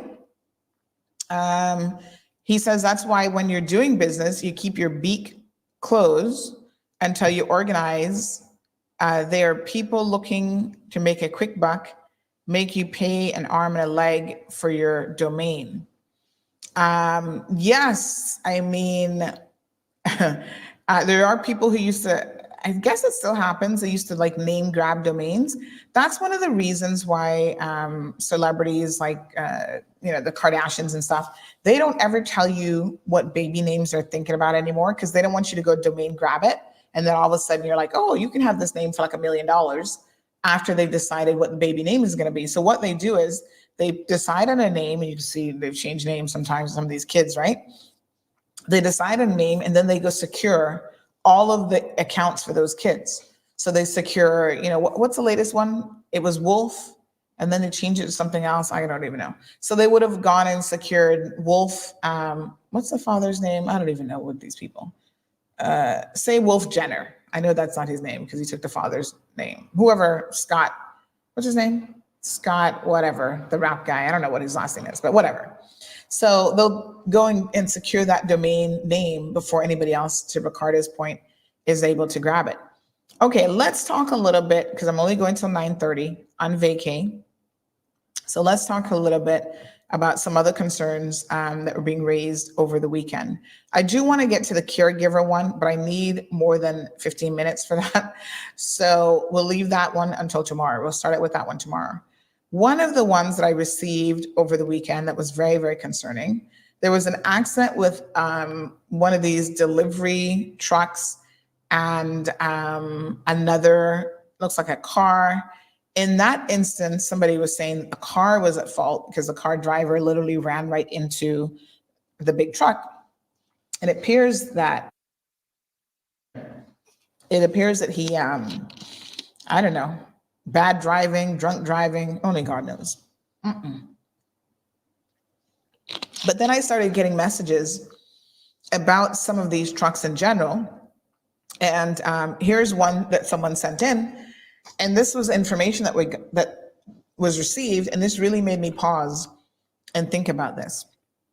So this individual shared that apparently this truck has no, hold on one second. Let me just see. This truck has, this person says, don't they have standards of inspection? So essentially this truck had no hold on. This person said, please give this to Miss Sandra. Midnight, it was at midnight, no lights, driving around Industrial Park and the port. Accident happened the same night because of no lighting on these old trucks. So I'm shocked at this, people inquiring about this.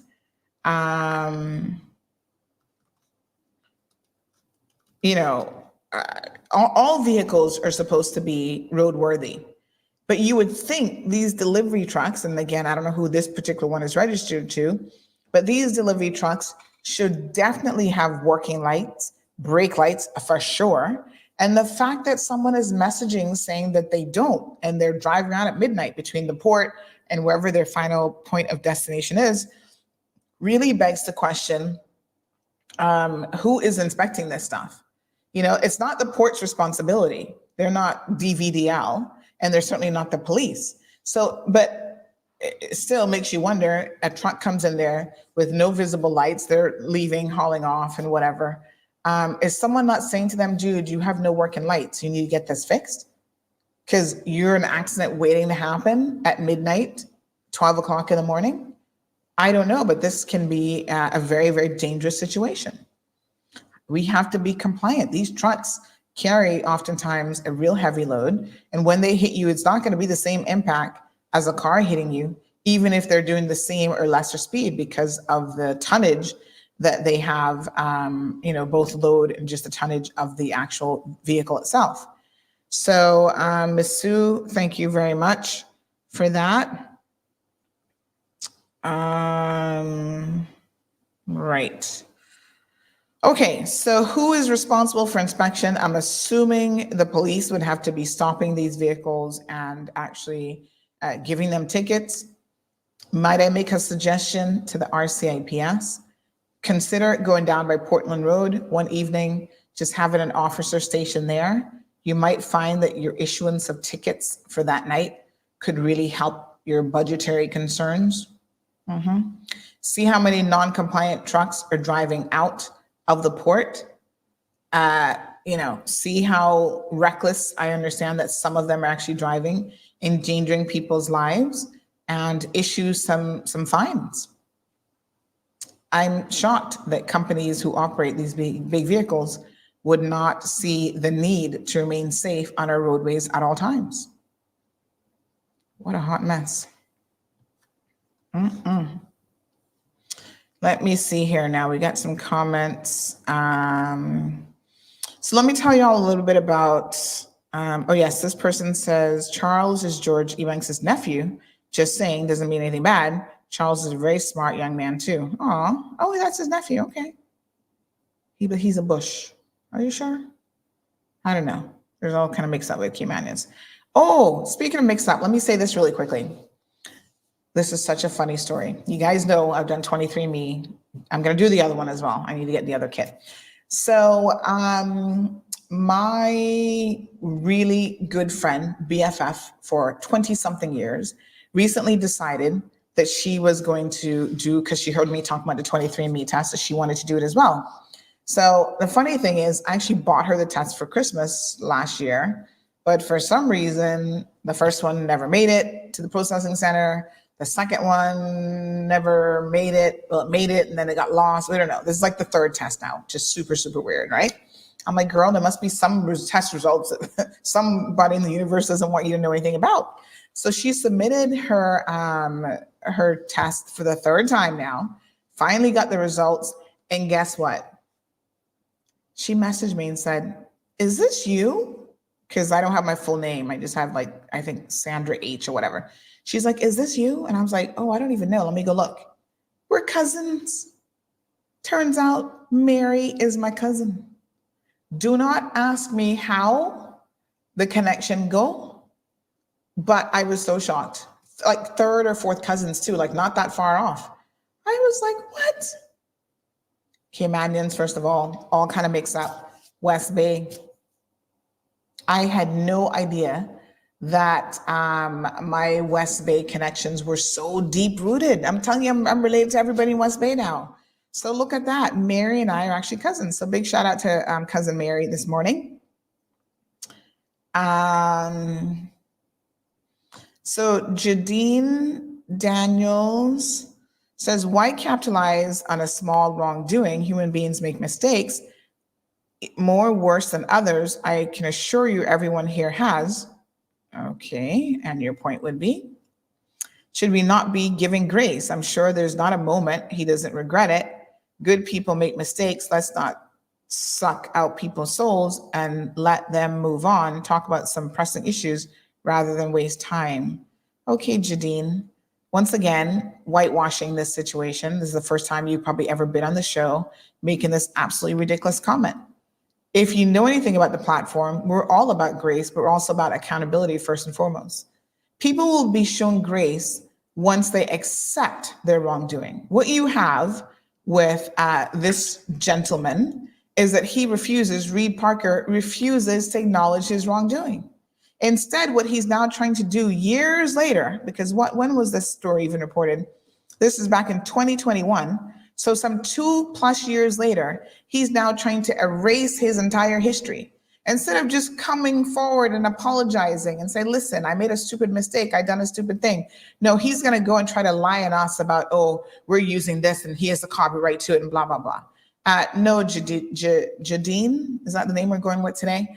That's not how you get grace in this world, right? Go and try, read the Bible, because the Bible tells you how the process works. You have to be willing to acknowledge that you're wrong and ask for forgiveness.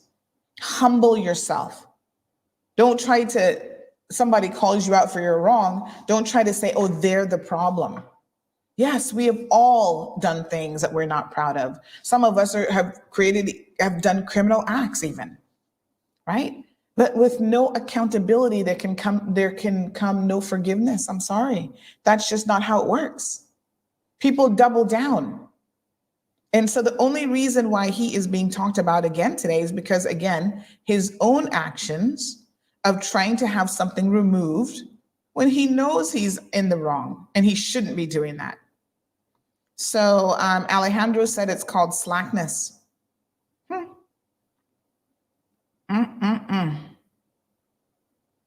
What a mess. Jim says that we're all related. I guess at some point, some just closer than others. Oh, there's cousin Mary. Hey, cousin Mary. She says BFFs of hashtag BFFs of 27 years. And look at that. This whole time we were cousins and didn't even know it. Alejandra says, Jadine Daniels, I know, but it's referring to every so-called professional expat on this island, including your friend. Well, I don't know how much of a professional he is, but anyway, we'll leave it at that. But honestly, Jadine, you missed the point entirely. And we talk about all sorts of topics on this issue.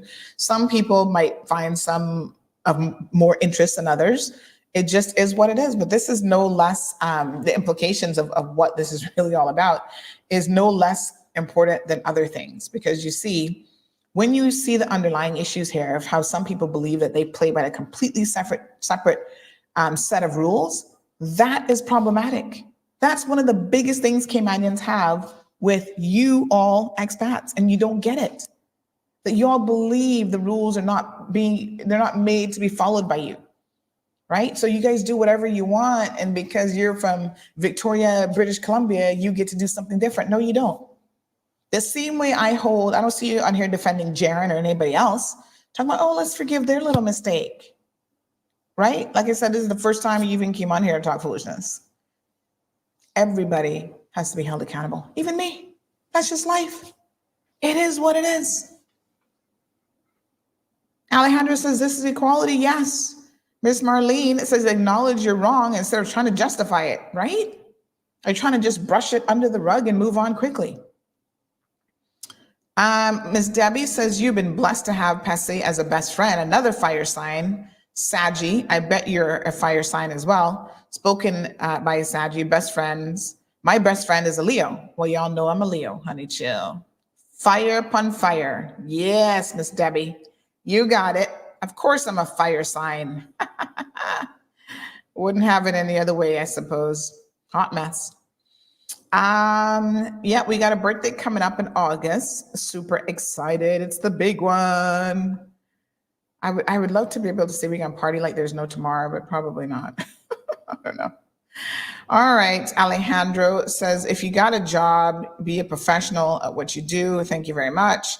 Jadine says, removing the article doesn't mean he hasn't acknowledged his wrongdoing. He's moving on, protecting his peace. Oh, God. Well, that's funny. But he won't remove the article. So the way that he's trying to do it is by claiming copyright to the photo. We may or may not, we'll see what the final decision is, have to remove that particular photo. We have other photos and video footage of him. And so I can assure you, Jadine, the article will never come down. Now, like I said, we'll do another article about his attempts to erase his digital footprint. So go ahead and run back to Reed Parker and tell him the ploy didn't work. And ironically, now it's going to backfire on him. And he'll be getting even more traction and more attention. And he'll be showing up in the Google search engine yet again.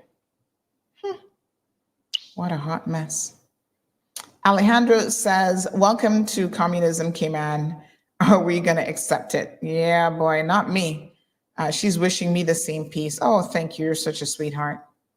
Yep, I got lots of peace. Thank you. I really appreciate that. I have peace when I know there's equality happening in this world and you don't get a pass just because of how you look. That's some amazing peace. Let me tell you. Oh, Jesus. Okay.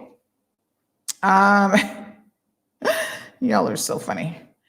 Oh, this person says, sadly, the bad part of the situation about Jaron is that he sent the young man to one of the most expensive workshops and is now laughing after sending him to the most expensive shop. That's Jaron for you. Oh my gosh. That's wrong on ever level. I don't care who it is, could be my child. Wrong is wrong, but of course people will be talking crap about people don't like Jaron, but that's not the case. I'm a Leo too, but so are so many of my family. Good people, but don't take crap from no one. So let me say this, that I think some people don't even recognize this, and this will be interesting for Jadine and others to pay attention to. Jaron is actually my cousin, speaking of family. I didn't need a 23andMe test to tell me. Jaron is actually family. He's a second cousin, very, very close. Sherry Ann is the first cousin, that's his mom.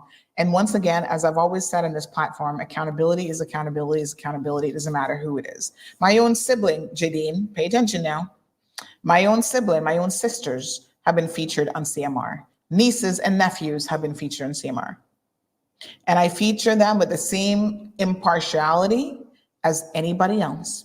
Because again, accountability shouldn't have a special name tag on it, depending on what you look like, who you are, who your family to, who your mama is, you family to CMR. No, None of that matters. That's why I laugh when people come to me and they say, Miss Sandy, I was going to come and complain about this person, but they're like, yeah, I'm family to her. I was like, and your point would be, in fact, anybody with good sense who's family to me or not, friend with me or not, they would know that does not get them a pass. If anything, they're going to be in even more trouble because they should have known better. Colette, good morning. So she says, so whether Cayman native or expats, we should all treat each other fairly and with love and respect. And this is coming from a place of love. Exactly. And we should all treat each other with the same level of accountability, most importantly. Miss Morna says that I'm waiting on when am I going to get my Honey Chow mug? You owe me, and I know you don't want me to call CMR for my mug, Honey Chow. Soon come, soon come. All right, folks, let's wrap it up. I'm still on vacation. I got things to do, people to see, places to be. So y'all be good. Show some love and accountability. And we'll be back tomorrow morning. We'll talk about some of the caregiver issues that are happening in this country. Very, very unfortunate that people are not being paid, although they're actually getting the work done. So we'll touch on that tomorrow. And until then, you guys have a fantastic day, and we'll be back in the morning. Thank you for tuning in to another episode of The Cold Hard Truth on Bobo 89.1 FM. Cayman's #1 talk show is live weekdays from 7:30 a.m. Never miss an episode again. Watch anytime on CMR's Facebook and YouTube channels for the latest show episodes. Don't forget to follow us online on our social media channels and visit CaymanMarlRoad.com for all the latest news and community happenings.